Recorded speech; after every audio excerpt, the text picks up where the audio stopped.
Bine v-am găsit, dragii mei, la horoscopul aferent lunii iulie. Eu sunt Ana Fotescu și vă invit să-mi rămâneți aproape în cele ce urmează pentru a afla cum vă vor influența evenimentele astrale ale lunii ce urmează parcursul. De asemenea, vă invit să urmăriți și videourile aferente semnelor zodiacale în care aveți ascendentul și luna amplasate în harta natală, bineînțeles dacă vă cunoașteți aceste elemente, pentru că în modul acesta veți putea obține o imagine cât mai amplă asupra modului în care parcursul vostru se va desfășura în luna iulie. De asemenea, vreau să vă informez că acesta este un horoscop general, un horoscop informativ.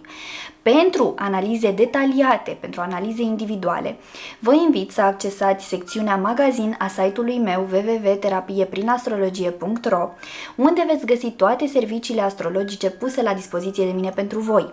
Prin intermediul acestora veți putea descoperi răspunsuri la întrebări existențiale, la întrebări care au legătură cu planul iubirii, cu planul financiar, cu vocația voastră, cu menirea voastră pe acest pământ, cu planul sănătății, al sexualității, dar și cu modul în care interacționați cu cei din jurul vostru. De asemenea, tot prin intermediul astrologiei puteți intra în contact cu detalii legate de karma pe care o aveți sau cu care ați venit în această existență și de toate chestiunile care țin inclusiv de aspectul previzional al vieții voastre. Așadar, dragii mei, mă găsiți și pe rețelele de socializare, Facebook și Instagram cu terapie prin astrologie și dacă nu ați făcut acest lucru deja, vă invit să vă abonați canalului meu și să apăsați clopoțelul pentru a fi notificați ori de câte ori eu postez ceva nou. Haideți să vedem ce v-a pregătit luna iulie.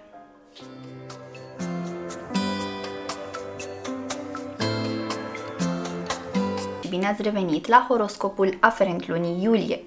Dragilor, acest video este pentru toți cei dintre voi care v-ați născut în acest semn zodiacal, dar și pentru cei dintre voi care aveți ascendentul sau luna amplasate în acest semn zodiacal în hărțile voastre natale. De asemenea, dacă aveți o persoană dragă născută în acest semn zodiacal, vă invit să rămâneți în cele ce urmează aproape, astfel încât să vedeți cum va fi parcursul în luna iulie pentru persoana de care sunteți interesați. Așa cum v-am obișnuit, vom discuta despre începutul, mijlocul și finalul de lună. Începutul de lună pentru voi este unul extrem de interesant, pentru că pe data de 29 iunie, Lilith, luna neagră, a poposit în semnul vostru zodiacal, unde va sta cam 9 luni de aici încolo. Iar acest lucru va face ca tot ce are legătură cu relațiile din viața voastră să se intensifice. Dragilor, luna neagră Lilith reprezintă umbra din hartă.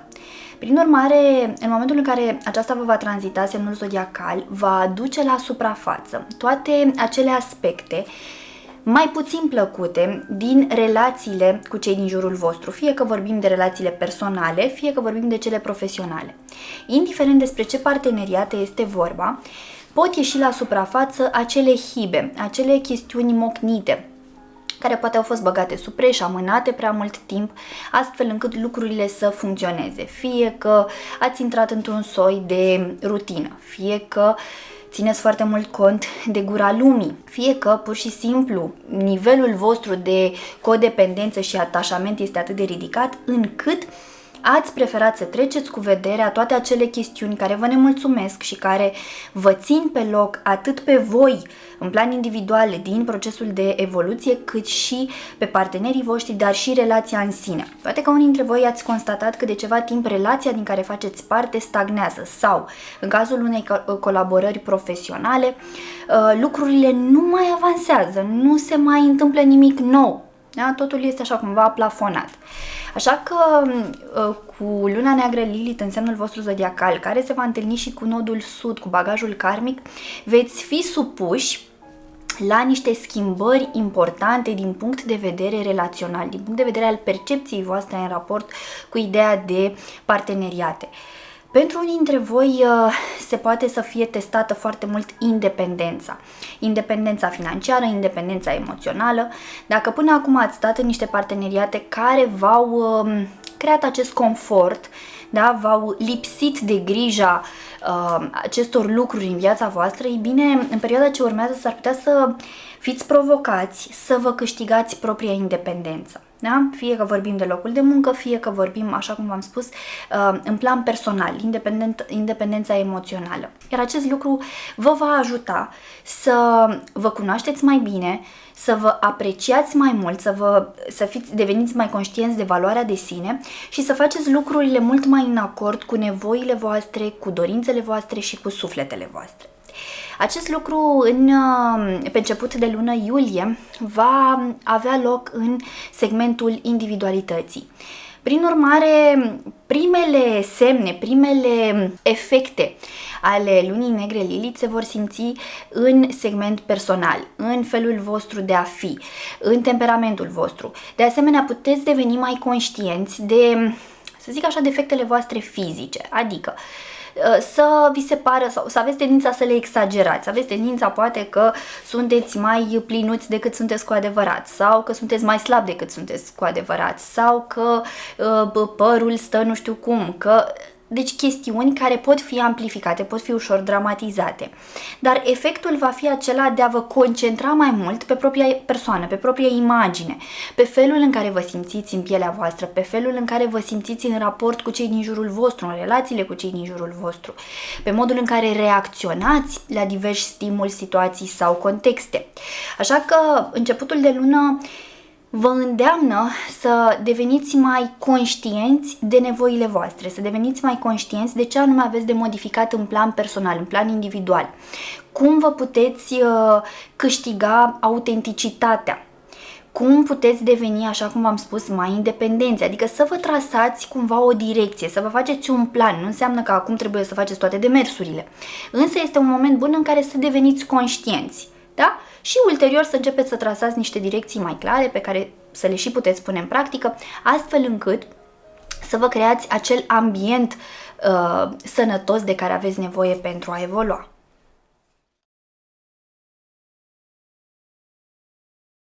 Mijlocul lunii vine la pachet cu emoții pentru că în intervalul 13-14 iulie luna vă va tranzita semnul zodiacal.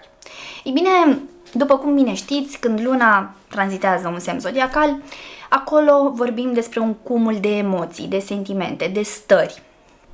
În cazul vostru, acest tranzit va interacționa atât cu segmentul propriei voastre persoane, cu individualitatea, așa cum v-am spus, cu modul în care vă simțiți în pielea voastră, dar și cu felul în care vă câștigați stabilitatea din viața voastră. Fie că vorbim de stabilitate materială, financiară materială, fie că vorbim de independența emoțională, așa cum v-am spus, sau, în plan amoros. Cert este că puteți să vă reevaluați, însă, atenție că lucrurile se pot întâmpla, da, sub influența emoțiilor, deci pot fi puțin exagerate, dar, cu toate acestea, este bine că în felul acesta veți conștientiza ce anume puteți să schimbați în rutina voastră, în viața voastră, ca să vă simțiți mai bine. Și atunci, tot ce are legătură cu sistemul vostru de valori, cu principiile voastre de viață, cu abilitățile voastre native, cu zona de creativitate, de talente, va fi, să zic așa, zgândărită din punct de vedere emoțional. Adică veți începe să vă puneți anumite întrebări mai profunde. De tipul, ok, oare sunt pe calea mea? Oare ceea ce fac din punct de vedere profesional mă reprezintă? Oare reușesc să pun suflet și pasiune în ceea ce fac, astfel încât să obțin o stabilitate și mai mare din punct de vedere financiar? Mă simt apreciat, mă simt validat, mă simt văzut, da, în cadrul profesiei din care fac parte sau în cadrul colaborărilor profesionale din care fac parte? Cât de mult îmi exploatez calitățile, talentele, abilitățile, așa cum v-am spus, da? Oare cum se aliniază toate aceste lucruri cu dorința de a avea bani? De a face bani cu orice preț, da? Deci lucrurile aici trebuie să-și găsească un echilibru între dorința voastră de a face bani cu orice preț și mijloacele prin care voi ajungeți să vă procurați partea financiară, pentru că de multe ori aveți tendința să nu țineți cont de cei din jurul vostru, să aveți voi acolo un obiectiv clar și să profitați de cei din jur. Și atunci există și reversul medaliei, bineînțeles. De aceea este de preferat să fiți cu băgare de seamă, să fiți atenți la modul în care ajung să vă facă să vă simțiți toate aceste situații, toate aceste contexte, pentru că din cauza acțiunilor voastre și a modului cumva oportunist de a acționa în relațiile voastre, s-ar putea să simțiți cum oameni importanți pentru voi vor începe să se îndepărteze de voi.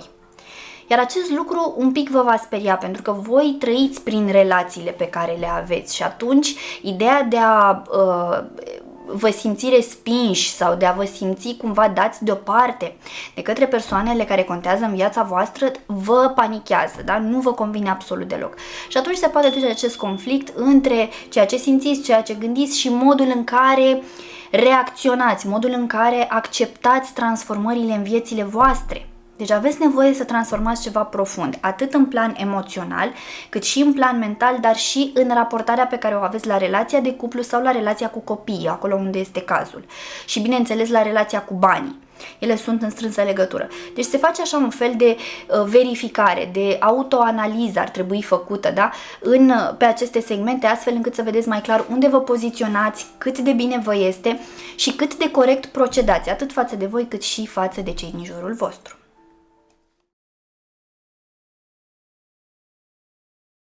Finalul de lună este puțin mai liniștit față de începutul și mijlocul lunii, însă cumva luna neagră Lilith va încerca să zgândere puțin anumite chestiuni din subconștientul vostru. Deci pot ieși la suprafață fie anumite amintiri, anumite experiențe mai neplăcute din trecutul vostru, experiențe care au legătură cu relații din trecutul vostru, persoane din trecutul vostru amoros sau experiențe pur și simplu care v-au dezamăgit sau care v-au făcut să suferiți la un moment dat. Iar acum ele revin în plan subconștient, poate din planul subconștient revin la suprafață, poate pentru că în contextul vostru actual sunt anumite situații sau anumite persoane care vă apasă acele butoane, da? Ca să retrăiți anumite stări, să retrăiți anumite senzații. Asta pentru că e clar că ceva în interiorul vostru a rămas nevindecat.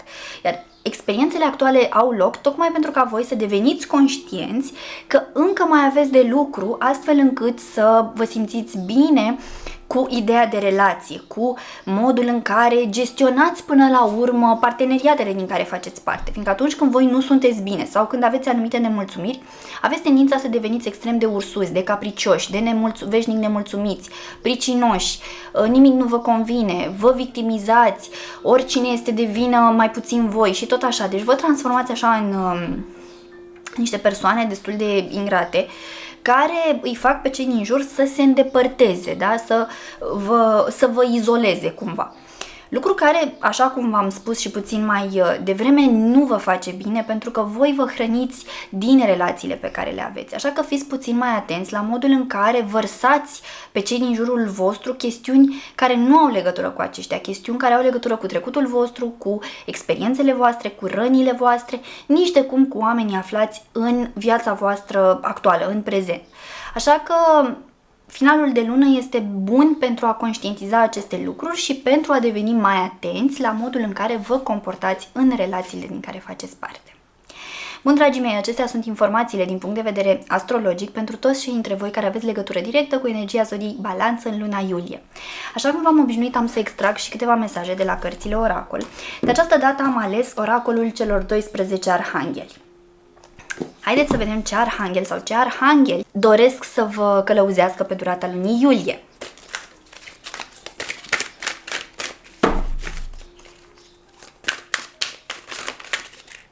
Măcar deja a vrut să iasă. Haideți să vedem dacă... Da. Au ieșit două carduri. Primul card, cel cu numărul 9, vă vorbește despre bucuria divină, darul arhanghelului Zadachiel. Te ajut ca prin rugăciune să te contopești în inimă cu Dumnezeu, să te eliberezi de toate înlănțuirile, să trăiești cât mai des starea profundă de dăruire totală față de divinitate și să manifesti mereu bucuria divină pură și copleșitoare. Superb mesajul. Cifra 9 care vorbește despre încheierea unui ciclu. Și al doilea card, cel cu numărul 50, care vorbește despre protecția divină infailibilă, darul arhanghelului Mihail. Te protejezi împotriva nedreptății și te ajut să te deschizi către ceea ce este etern și nepieritor. Sunt gata să-ți întind o mână de ajutor oricând te afli în necaz. Îți dau puterea să mergi înainte pe calea binelui, a dreptății și a adevărului. Ia uitați ce mesaj frumos. Sper să se vadă. Doi arhangheli puternici vă vor ghida pe durata lunii iulie, dragii mei, și sper din suflet să Permiteți ca această ghidare să ajungă la voi. În speranța că mi-ați rămas aproape până la finalul acestui video, vă mulțumesc și vă invit să apreciați și să distribuiți acest video tuturor celor cărora credeți că le va fi de folos. Vă doresc ca luna iulie să aducă în viețile voastre toate binecuvântările de care aveți nevoie. Vă pup, vă îmbrățișez și pe data viitoare. Pa, pa!